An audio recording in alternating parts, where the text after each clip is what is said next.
Yung pong mga operators na talagang hindi nag-consolidate, which is really a personal decision po nila. Clearly, hindi na sila maka-register sa LTFRB, hindi na nila ma-register sa LTO, yung kanilang sasakyan as public utility vehicle. So clearly, hindi na sila pwede pumasada sa kalye.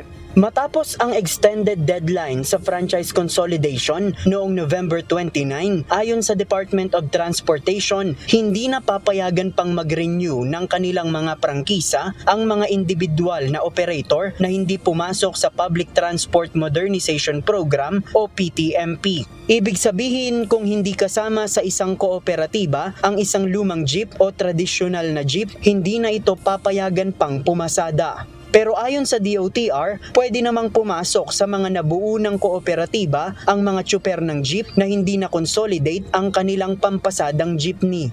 Ang kanilang operator ay hindi nag-consolidate, pwede naman silang lumipat sa ibang mga kooperatiba na nag-consolidate. Pero para sa mga transport group na Manibela at Piston, hindi ito mangyayari dahil kulang pa rin naman ang mga modern jeepney na pwedeng ipasada. Kaya patuloy pa rin ang kanilang panawagan na dapat payagan na lang ang mga individual na prangkisa at wag na silang piliting pumasok sa mga kooperatiba o korporasyon. Kung titingnan natin, ang tumatakbo pa rin naman talaga lang dito sa NCR, kung di sa iba't ibang mga region, ay mga traditional jeepney pa rin ang tumatakbo. Ay mga modern, pero maliit na bilang. Manatili na lang dapat, imbes na palipatin yung mga sinasabi nilang individual na may mga prangkisa na operator at drivers, bakit hindi na lang panatilihin yung mga single franchise? Samantala, inamin naman ng DOTR na may mga umatras sa modernization program matapos silang magpa-consolidate dahil sa personal na dahilan. Ngunit hindi naman ito aabot sa 8,000. In terms of numbers, with due respect po sa dalawang grupo, napakalaki at masyadong exaggerated po yung numerong nailabas nila. Nauna nang sinabi ng dalawang transport group na abot ng 8,000 mga operator sa buong bansa ang umatras sa PTMP.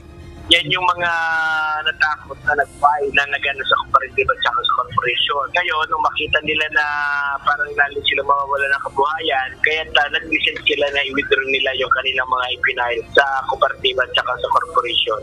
May mga traditional jeepneys na 2 beses na lang, 3 beses nakakabiyahe sa isang linggo dahil nga po inipit na ng mga chairman ng kooperatiba at mga opisyalis para po yung mga nakapag-modernize na, sila na lang po nang sila yung bibiyahe.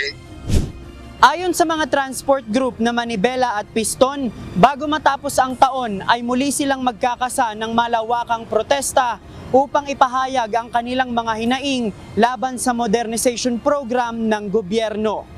JP Nunez, UNTV, News and Rescue. Diyos ang aming sandigan, serbisyo publiko ang aming pinahahalagahan.